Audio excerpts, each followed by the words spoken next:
Greetings and welcome back to our Bible study on demand. We are so excited to be back with you on this second part of our series of I Am a Church Member. We are so thankful for all of the positive feedback that we have received, and we're looking forward to going even deeper into this study. As always, we're so excited to have my friend, our colleague, the Reverend Dr. Richard Allen Washington, our scholar in residence. And so we're excited about continuing our discussion.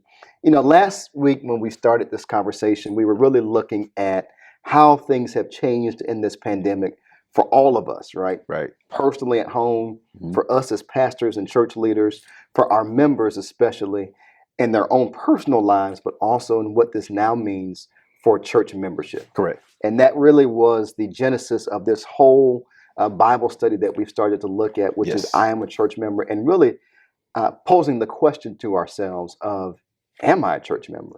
Yes. And what does that mean for us? Yes. So as we go deeper today, part one, or I guess last week was the introduction, this is really part one. Okay.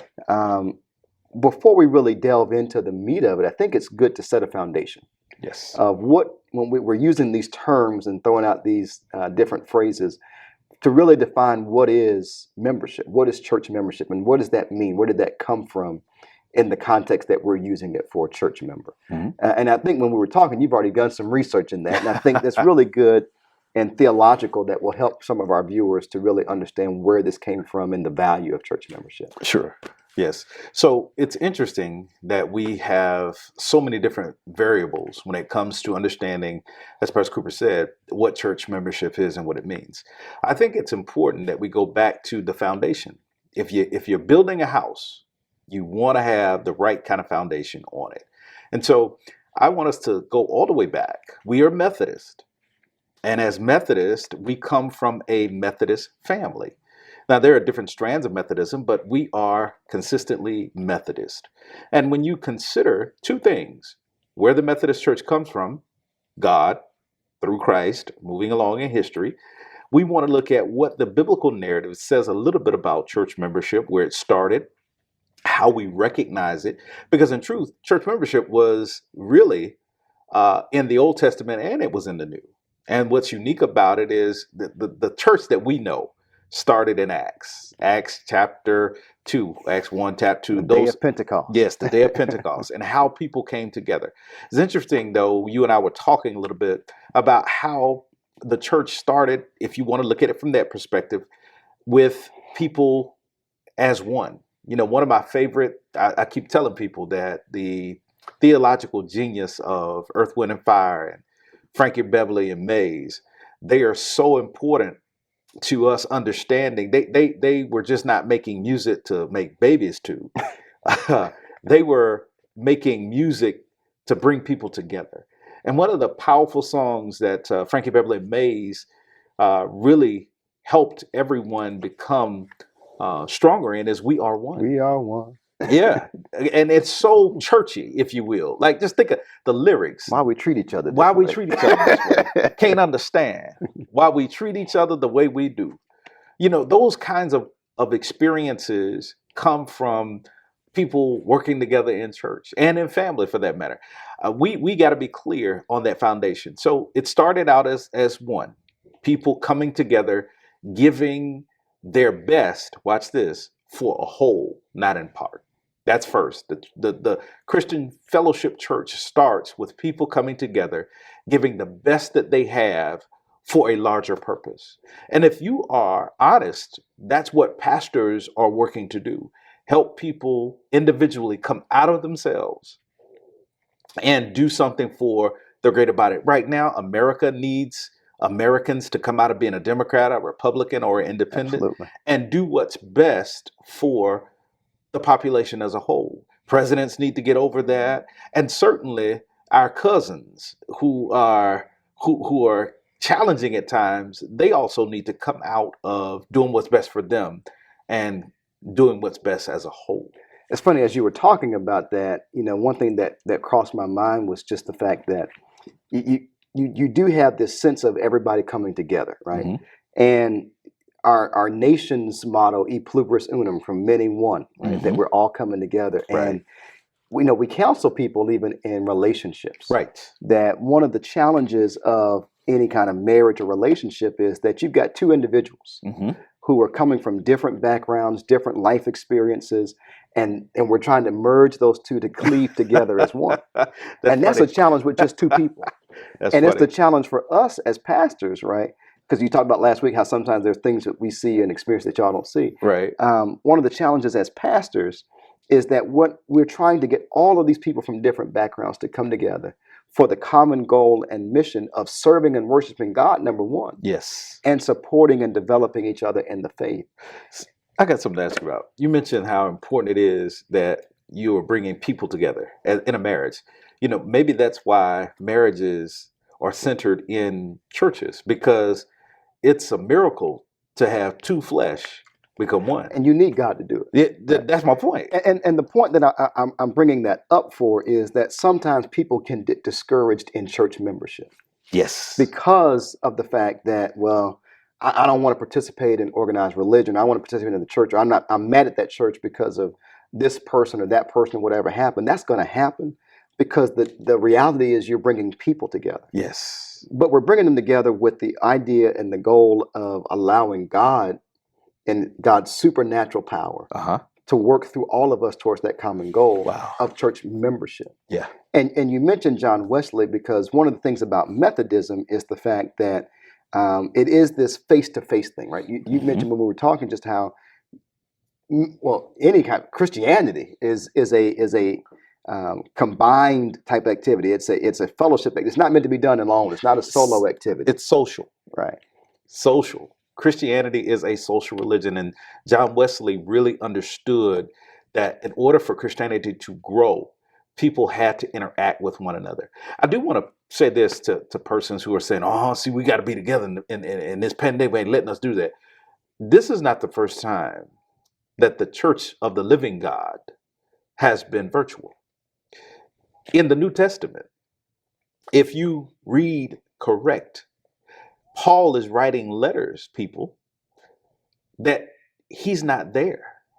He's writing to Ephesus. He's saying, I really want to go to these places, but I'm not there. So you're going to have to hear the word of God through this letter. And so the togetherness, because that's a point that we want to bring out, is that we're looking at membership in this pandemic when we're not able to be as physically together as we would like. Mm-hmm. The togetherness that comes from singularness of purpose, and Yes, togetherness in mind, and togetherness in heart and spirit. yes. Even if because Paul says in a lot of his letters, I wish I could be there with you. I wished I could be with you. But circumstances are as they are. We got to do what we got to do. Right. And that's what we've been having to do. And it's interesting because Paul says this: if you really want me there, then you got to raise this offering. Y'all got to get me there. Yeah, Paul is very clear. If you want me to come to bring you, to touch you, to experience life with you, then let me just say it this way. Even back then, Paul is saying that ministry takes money, and money helps ministry move forward. You can't, just in a marriage, that there are certain elements of life that are going to require you to give sometimes more than you receive. Tell me a quick insider. Tell me the story about the member you had once that made a comment about withdrawals and what have you. At my very first church, actually, that's what he's referring to. I had a member. He was our treasurer, our brother Ben Colston, love him to death. He would always make this reference. I didn't appreciate it as much then as I do now. But he would always make the reference that membership is akin to having a bank account, right? Okay. And in really Christianity, generally speaking, but you got to make deposits, right? And if you have an account where all you do is make withdrawals, then you eventually going to have an empty account. You got to put something into it. Yes. And I think that's one of the differences in church membership, as we've talked about looking at the early church, is it's about being able to put something in, right? It's not about just what can I get out of the church. For me, it's about being able to contribute, pull all these different parts together for the benefit of the whole and the benefit of worshiping and putting God and spreading the word of God to the community. But if all you're ever looking to get out of it is to get out of it, then you're really missing the point of it, and it requires both. Now that gets to a couple of things that I want to get to, because really wanting to hammer in this point of what does membership mean and what does membership represent? Because in the book, he talks about the fact that, and we don't necessarily think about it this way, but membership, church membership, really is a privilege. Wow. And we don't typically think about membership that way. We typically think about, and I'll be honest, as a pastor, sometimes we think that people are doing us a favor by becoming members, and sometimes memberships will have that mentality that we're doing a favor to the church. That's a part of culture in that church.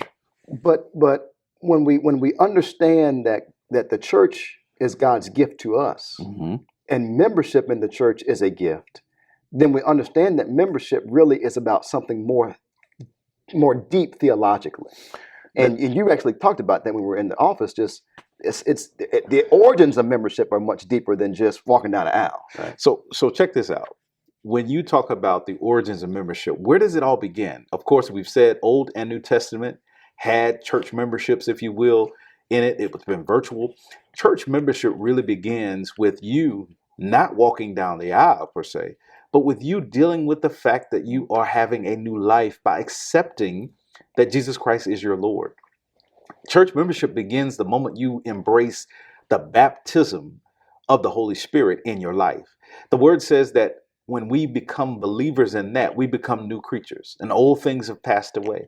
And that's what's so interesting. I can't enjoy all of this study on membership until I'm really making it applicable to my life outside of just the corporate church. When you get married, when you have a new family, when new people are coming into your lives, you really become new. And it's important to let go of some old ways and some old perspectives and some old habits. And it's certainly important when you come to Christ, you become a new creature. This is why some people get baptized. And baptism is that outward expression of what's really taking place on the inside. And that's the key. Church membership begins with our baptism of leaving old ways and old habits and becoming new people. Behold, we are a new creation as we accept Jesus Christ as Lord, which means this. It begins with the baptism. We start this new life. And here's the key. You have to know how to live. You're a new person. And instead of living for self, as we've said, for the whole, you have to learn how to live for the whole. You don't come out of the womb knowing how to live for the whole. Now, babies, we both are experiencing this now. Babies have no problem sharing. They have no problem giving what they have for someone else. They are loving. A baby gives everything they have. We teach them how to be selfish. And you teach them that by what you see, what they see. I had a fourth grade teacher named Miss Pickett at Edgewood Elementary at the time. And then, of course, I went to Winton. At Edgewood Elementary, Miss Pickett used to say, monkey see, monkey do. Monkey do. And she was referring to if one person in the class acted like a monkey, then the rest of the class was going to act like monkeys. And often in church, I've said this before, people don't learn how to raise hell on their own. They don't learn how to be cantankerous. They don't learn, you don't come out knowing how to be You got that from somebody. You've seen that. And let me just say, how we operate in relationships, siblings, parental, whatever you saw in your family of origin, that's what you emulate because you don't know nothing else. And it's so important that what people saw, that might be why God said, no, y'all got to be baptized. You got to leave that old life. And as you come into the new life and follow after Jesus Christ with this church membership, you got to be clear. I'm a new person. I'm a new individual. And how does that look?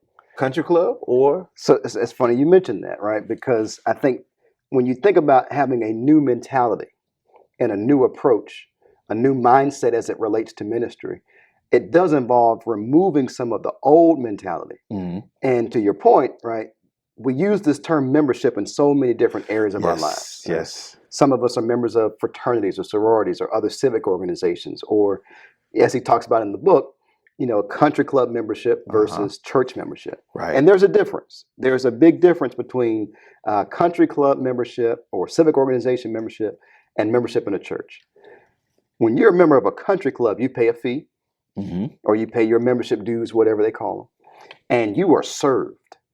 Right. I pay for the privilege of being served. I can order somebody around. Mm-hmm. They are there for my pleasure. It's about me. And if I don't like something going on, I complain to the management or the board or whatever, because at the end of the day, I'm paying for this for me. The problem is when we apply that mentality to the church, we got issues. All Mm. right. Because whereas that is a membership that is designed around your preferences or designed around your pleasure, this is a membership designed about all promoting God. Mm-hmm. Church membership is not about you, Mm. Say that which again. is a paradigm shift. Church membership is not about us as the pastor. No, no.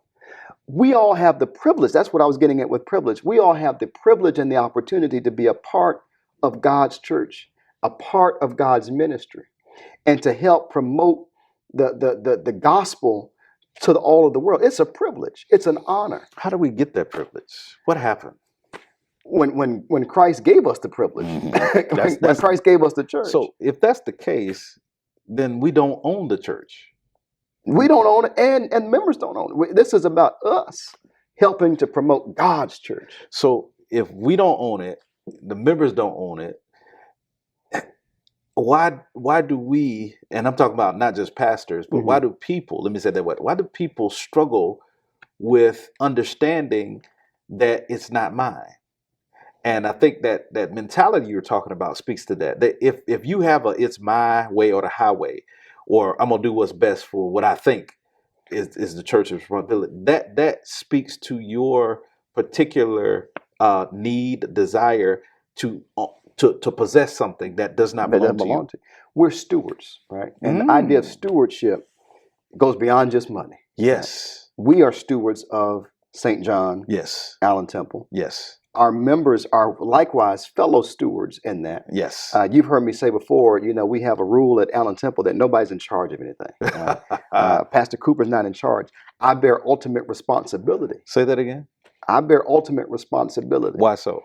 Because as the assigned pastor, I not only answer to the church and the annual conference, but I'm going to ultimately answer to God about what did or did not happen in this church and what God told me we ought to do here.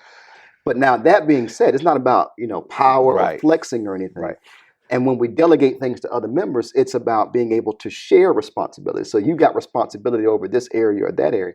It's not about being in charge. Mm-hmm. It's not about somebody being able to say, look at me, I'm the head, I'm the honcho. That misses the mark. And if we do it as pastors, we miss the mark. Yes. When we do it as members, we miss the mark, because it's all about shared responsibility towards the overall mission. Many people coming together, sameness of mind, sameness of purpose, sameness of thought to help promote the gospel. Interesting. I'm always intrigued by helping persons move beyond personal preferences. And the country club membership you were talking about speaks to how we can be so personally preferenced in everything we do. We talk about this quite a bit, not just us, but other pastors share in this struggle. In the city of Columbus, Georgia, and let me just say this, in the city of Columbus, Georgia, we suffer from what I call spiritual incest. We have people going to different places, but they're the same people. It's just flip-flopping. You're talking about we're sharing members, basically. Yes, yes. You just we're not growing the kingdom of God. We're just sharing. Going from each other. You 5 years in this church, 10 years in that church, 13 years in this one. And so where does the kingdom really have an opportunity to increase? And I say that because when we have a country club mindset, church is for me.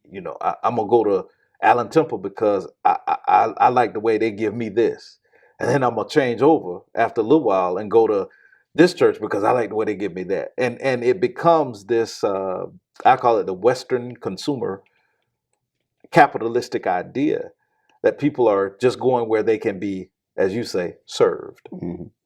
And to that point about that, it's not about being served, but it's about being in service. Mm-hmm. And we get into Bible study, so this is the scripture part. When Paul is talking about membership, he uses in 1 Corinthians chapter 12 the analogy of membership as the body, right? The parts of the body. We're all members of the body of Christ.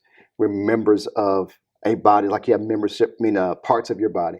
And all those things need to function, right?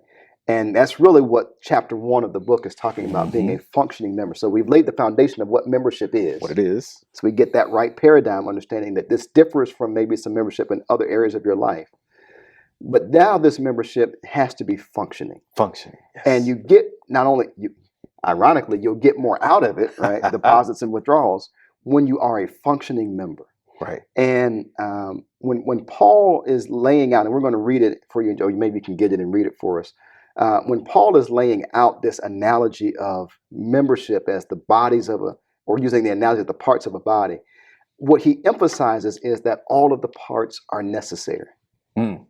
And so even though we may exist as the head, right, Mm-hmm. to your point about consumerism, sometimes we can creep towards this concept that only the pastor ought be doing anything, or the only one who has responsibility for doing is the pastor.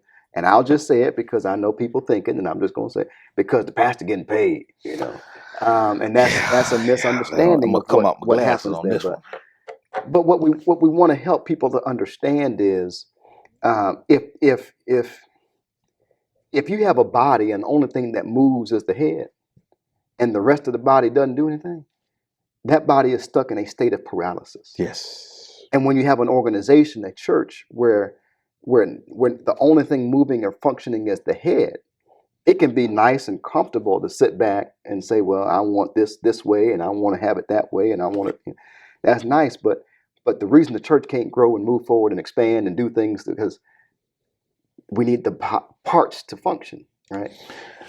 So we just got to really understand that this is a part of all of this coming together. It's a great way to introduce it. As you said, Paul, the history of this is that Paul realized that a particular community who was trying to be a church, that he wasn't able to be there all the time, the virtual community, if you will, was struggling. And as they were struggling, he wanted to help them understand that your struggle is not that you're not doing anything. Your struggle is that you got too many people trying to do the same thing. And he says, listen, everybody has a part in this, but everybody has a different responsibility. My. And that's what we see in this pandemic. What this pandemic has really exposed is that one group who's been doing everything, and now that the pandemic has shut down some things, you can see it more clearly. Now, let me share some facts with you. Pastors, every year, 1,500 people once a month who used to serve God through the vocation of pastoral ministry, shepherding, exit that ministry. My. 1,500 a month leave. The majority of that 1,500 that leave tap out because they have burned out. My. Now, in the 1950s, there was a shift, family, in understanding this idea of one body and the responsibility and where it lives. People began to become pastor-centered, where they wanted the pastor to be at the church from 9 to 5, and the pastor had to have office hours, and the pastor should do this, and the pastor should do that. Which is great for our ego. Which is great for the church's ego, particularly. You say our ego, because they can say, yeah, our pastor is there at this time, but it's against biblical principle, because nowhere in the Bible is Jesus ever staying in the same place and waiting for people to come by.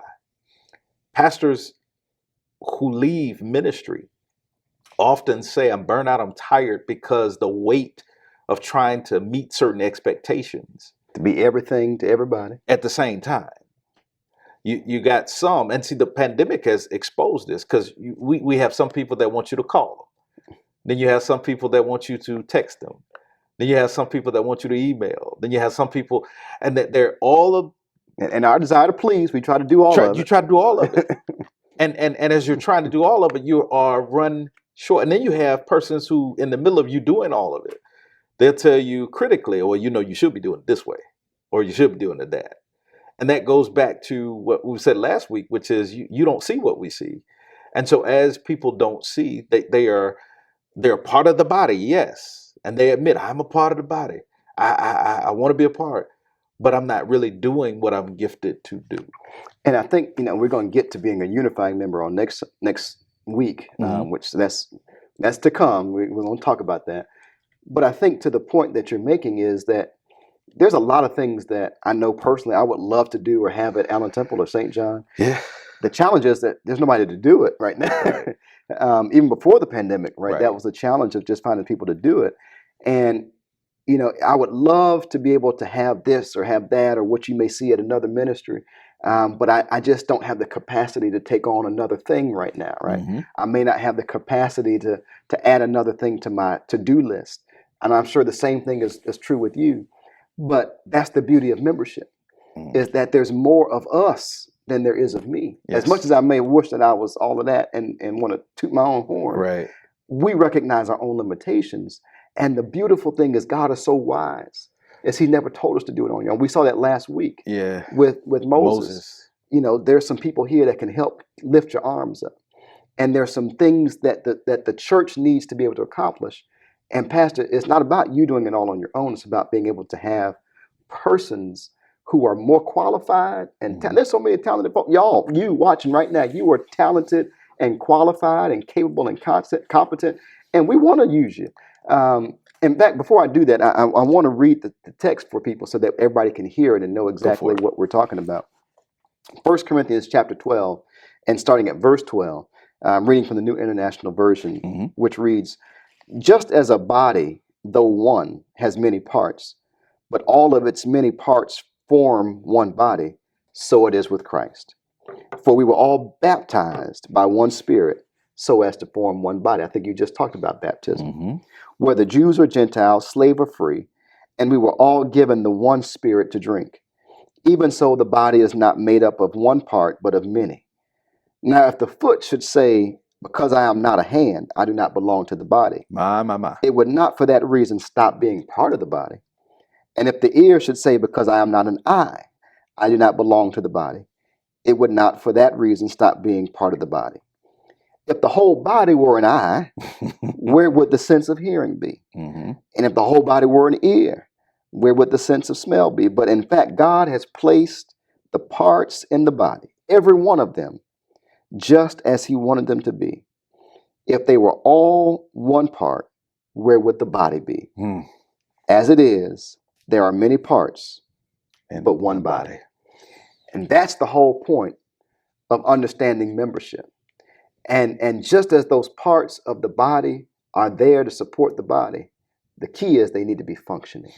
Say some, Paul's wisdom in giving that, because most people say, where did Paul wake up and just have the image of a body in parts? Well, it's easy when you think about it.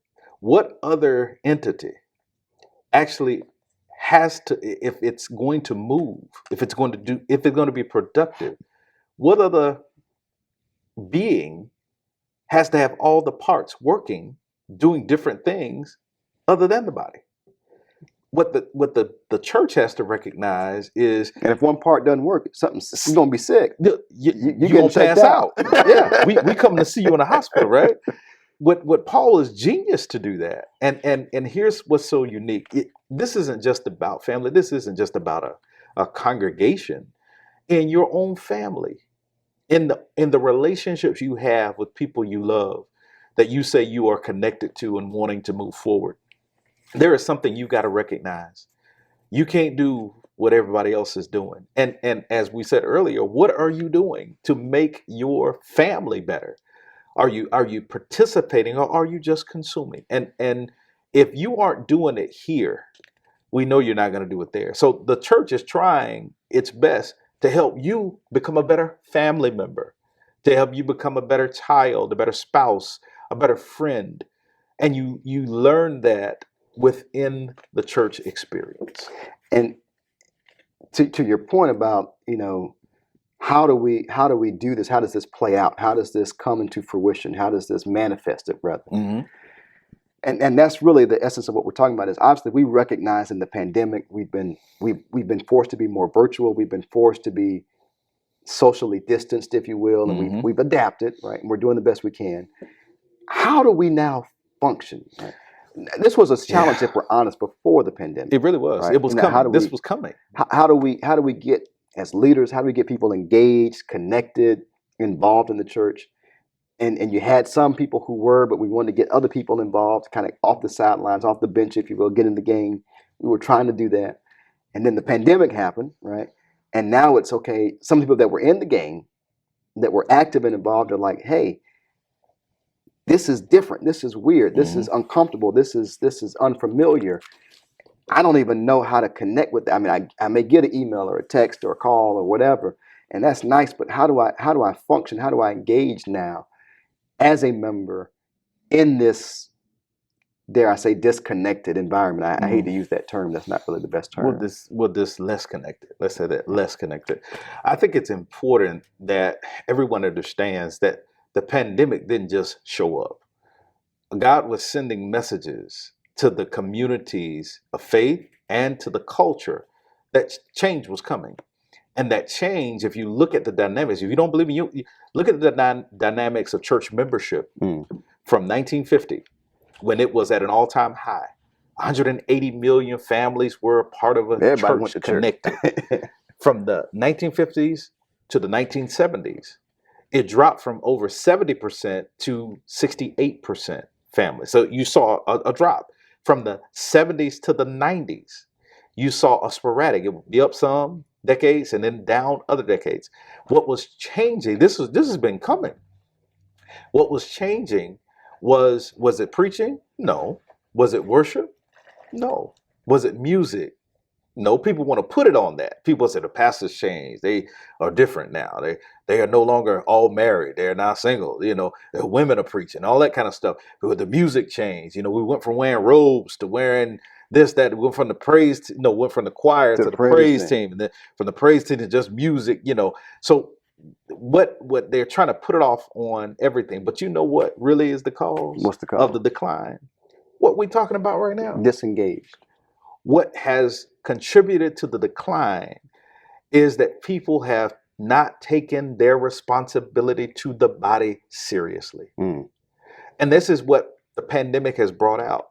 The need for people to reassess, am I really a good church member? Am I really connected and functioning at its simplest definition means to participate. And people have been able to avoid participation or to participate at the least. And that is the core of declining. When you are participating in your organization, you're going to engage in it. When you are participating in your family experiences, you're going to be a part of it. You're going to have a vested interest in seeing it succeed. And what we have now are communities of people who could care less whether the church closes or whether it remains open because they aren't participating. And then, of course, now look, this is so important. Folks say, well, you got to dress a certain way. I don't have that kind of clothing. You got to. The whole goal of this is Black History Month, right? Our ancestors pushed giving God their best, not just from heart, but from whatever they had. And we can say what we want to about how stuff has changed. That desire, that let me say it this way, that standard of cultural excellence has lessened and people have been less engaged. Now, there's a few other things that go a part of that, such as understanding that people have other opportunities to be leaders in the communities and that kind of thing. But there has been a decline basically because people are not participating, they're not functioning. And so the pandemic gives us a chance to readdress how we function. It's funny. You said that the root or the heart of functioning is participating. It's participating. Doing something. That's it. Getting engaged, getting connected, right? And when you're not doing anything, you're gonna feel disengaged. Yes. Right? That when you're not doing anything, it's easy to quickly, it's going back to mixing analogies. It's like a membership at a country club. If I'm not using it, I won't cancel it.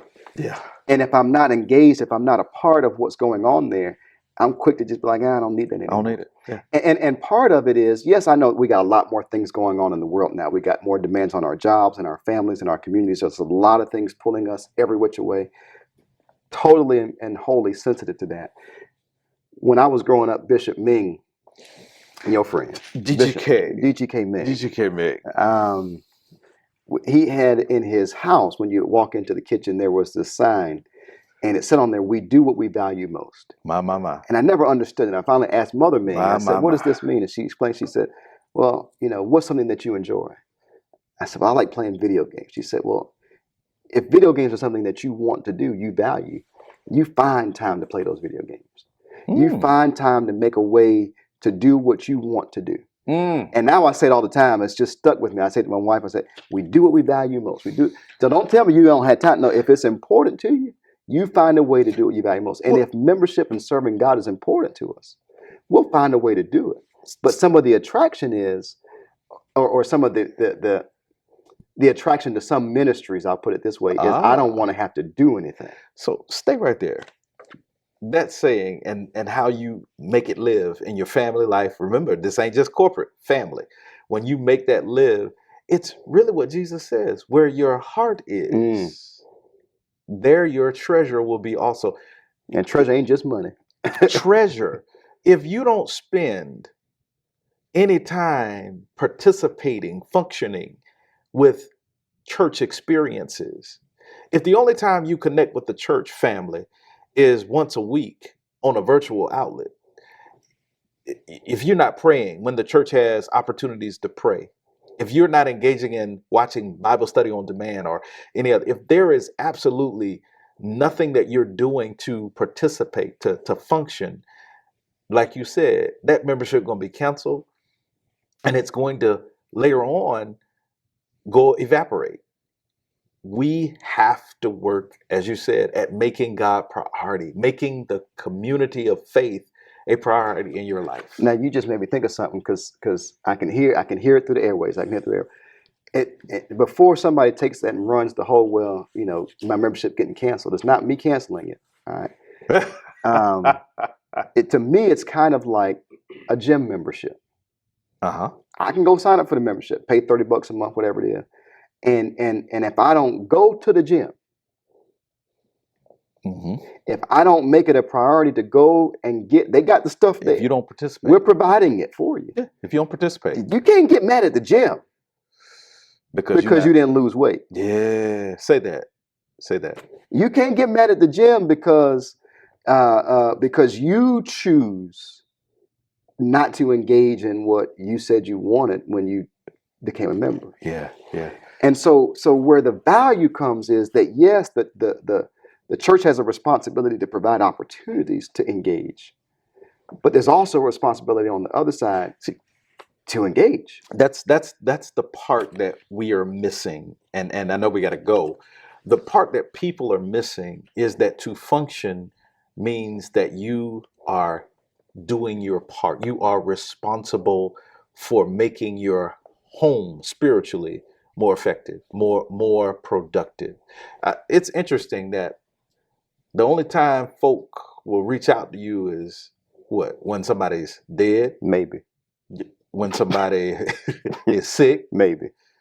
When something traumatic has happened in their life. I saw a post the other week on Facebook that said, if you wonder why your pastor has not checked on you, you ought to check on your pastor. My. Because it goes both ways. You done said something. But that's that consumerism. I want to be served. I want everybody to come to me.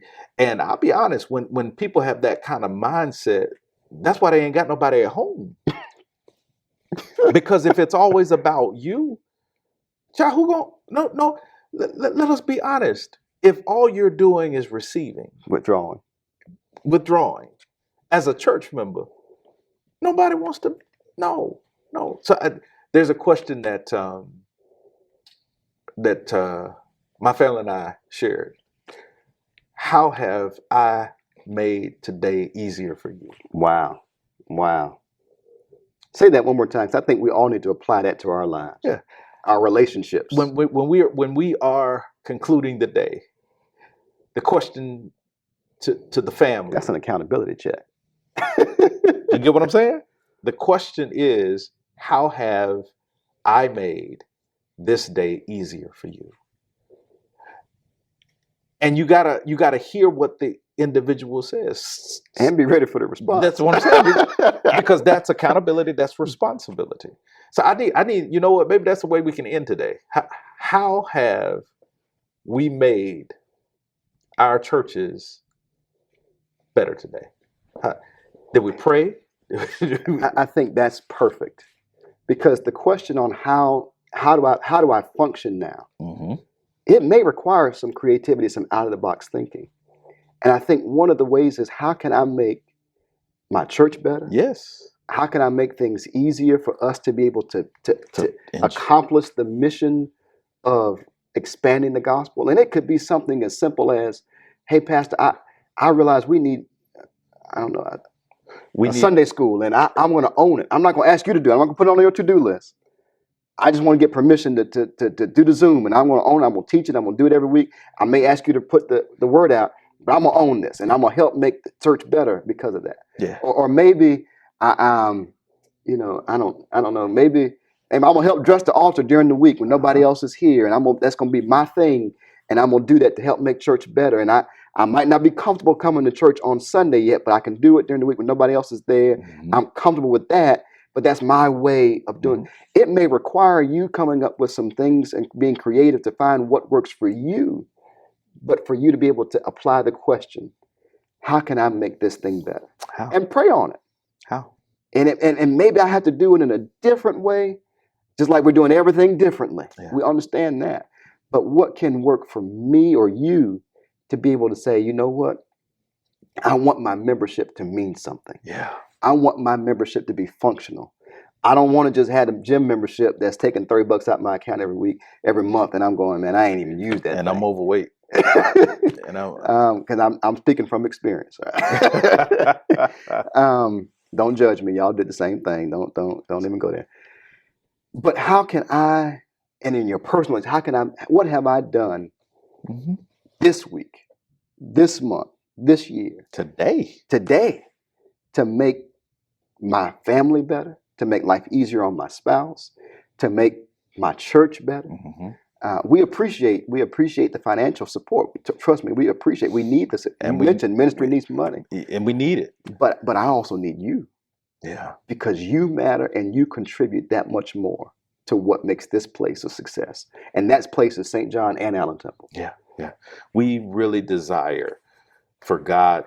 There's so much God has given us to share with you: vision, hope, mission. We need you to ask the question, how am I making my church better? Well, we realize that we have gone way over time today. Over. However, hopefully it was good for you. And as I said Sunday, if it was great, please tell everybody you know. If it wasn't, tell us first.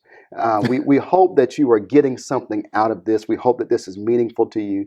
This is an opportunity for all of us to grow. So this is not, please don't take it. Receive this hopefully in the manner and in the light and in the spirit in which it's intended. Love. That we might be able, and love, that we might be able to grow together, and the vision that God would have for us as a body of believers coming together.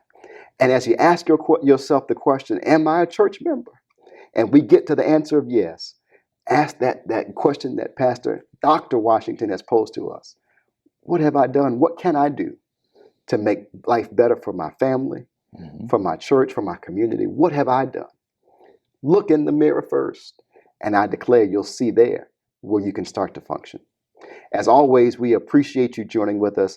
If you have questions or comments or concerns, please, you can call us, you can text us, you can email us. You have our information. If you don't, you can email pastor@allentemplecolumbus.org, and that will be the Allen Temple email. I believe you have the St. John email as well, if you know it offhand. Well, if you have a question or want to engage, want to be participating more, you can send an email to rawfordmovement@gmail.com. And we can go to work right there. There's also the St. John email. We want to hear from you. Please, ma'am, please, sir, tell us what you think. If it's helping you, if you have questions, feel free to reach out. But as always, we want you to know that we love you, Jesus loves you, and there's nothing you can do about it.